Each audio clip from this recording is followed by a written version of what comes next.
Nausea, heartburn, indigestion, upset stomach, diarrhea. I have a tale of woe for you. Here's the story. You're on Wegovy, Ozempic, Mounjaro, one of these semaglutides, and you're going to go on a cruise. And oh my goodness, this story has the possibility of not ending well. But let's talk about some things that you can do to maybe make it just a little more comfortable. Chapter 1 of this story is going to take place before you ever set foot on the cruise ship, and that is talk to your doctor.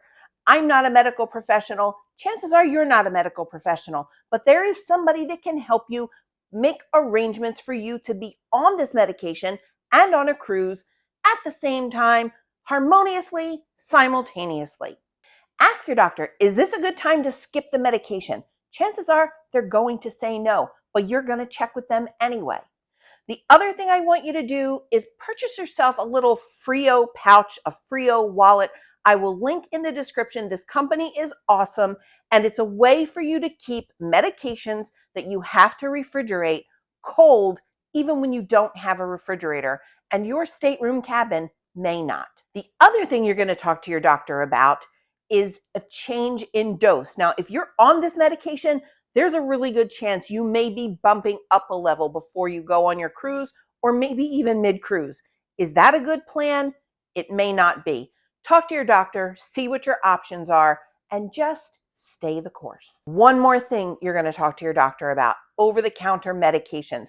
What are some of the things you can do to help counteract the symptoms or the side effects you may have from this medication? Can you bring Pepto-Bismol? Can you do Imodium? What are the options when it comes to combating all the stuff you might have to deal with? Oh, and the cliffhanger of this chapter: did you forget your medication? Because I've heard, not that I'm speaking from personal experience, that you could forget your medicine at home and have to turn around on the turnpike going up to the Brooklyn cruise port and have to come all the way back to South Jersey to get the medication. Rumors, I know, but check your bag. Make sure you have it. Chapter 2, you're on board the ship. Your stateroom is beautiful. Everything is freshly cleaned, freshly pressed, and the smell is just oceany and beautiful. And you're about to go stink it up. You know what? The people that are staying in this stateroom with you are going to make you sleep out on your balcony. You don't have a balcony? Oh my goodness. I'm sorry for where they're going to make you sleep, because it's not going to be pretty. There's a couple of things that you can do. First of all, watch what you eat. Now's not the time to experiment with brand new foods and brand new drinks and overindulge in alcohol, because you're going to be racing back to that stateroom and defiling that bathroom in a way that it has not seen before. Stateroom doors are a little thin. People are going to know what's going on behind that closed door. So now might be the time to learn a tune, practice your karaokeing, maybe bring your little radio in there, put your streaming channels, do your Pandoras, your Spotifys. Just play a little music, run a little water, do something to kind of deaden the sound. Another courteous thing that you're going to do, please, you're going to do this. Don't call dibs. Nobody wants to go in the bathroom after you, and it's totally rude for you to call dibs when other people probably have been waiting to get in the stateroom the same as you have. Let everybody else run in, do their business, and maybe step out of the room so you can have a little privacy. You have to bring on board an odor eliminating spray. This will pass muster. You will get through the security getting on board the ship with it. They sell it in travel size bottles. It helps to completely eliminate the odor. At the very least, it will alleviate the odor so that the people in the stateroom with you don't have to walk around the room in gas masks. And the other thing you're going to have in that stateroom with you: little tiny Altoids, little tiny things. You can throw one right in your pocket. It should last you the entire cruise. They're tiny enough, they're portable, easy to travel with. And you know, if you're on a low carb diet, if you're on Wegovy, one of these semaglutide medicines, your breath stinks. I'm sorry, your breath stinks. It smells like feet when you've been running a marathon. Not that I would know, but it smells like feet. Use a breath mint now and again. The last thing I want to tell you about staterooms: talk to your stateroom attendant. Make sure you can get a sharps container so that you can properly dispose of your injectable when you've done the medication. Chapter 3, free booze on your next cruise. You may remember that video. I just did it not too long ago. I don't mean you. You have a limitation. Don't worry about the free booze. Ignore the free booze. You have to watch how much alcohol you're consuming when you take any medication. But if you talk to your doctor, refer to chapter 1 where I told you to talk to your doctor. He's probably going to tell you to limit the amount of alcohol that you ingest.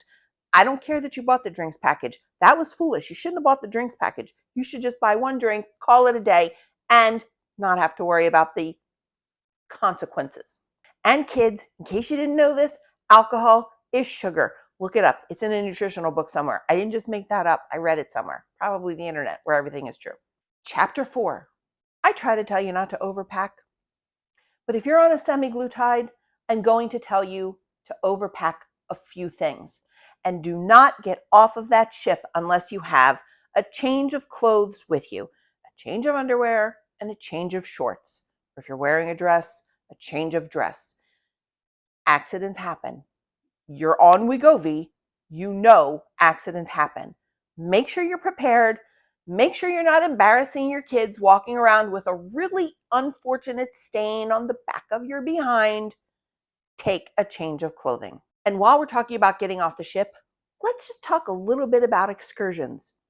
Now is not the time to tackle those excursions that when you look at them before you book them, they have the listing. This is for moderate level activity. This is for low level activity. This is for activity that will make you shit yourself. Don't pick that one. Don't pick that one. No zip lining, no crazy ass roller coaster things down the sides of a mountain, no funicular cars. Keep it calm. Don't do anything that's going to aggravate things, upset your stomach, or cause you to lose control.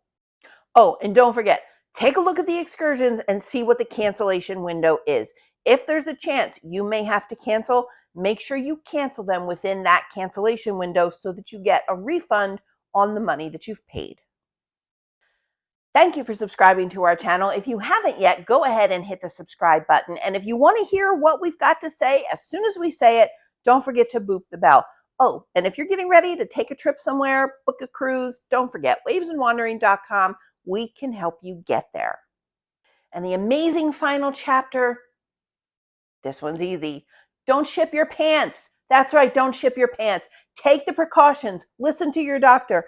Bring over-the-counter medication. Don't ship your pants.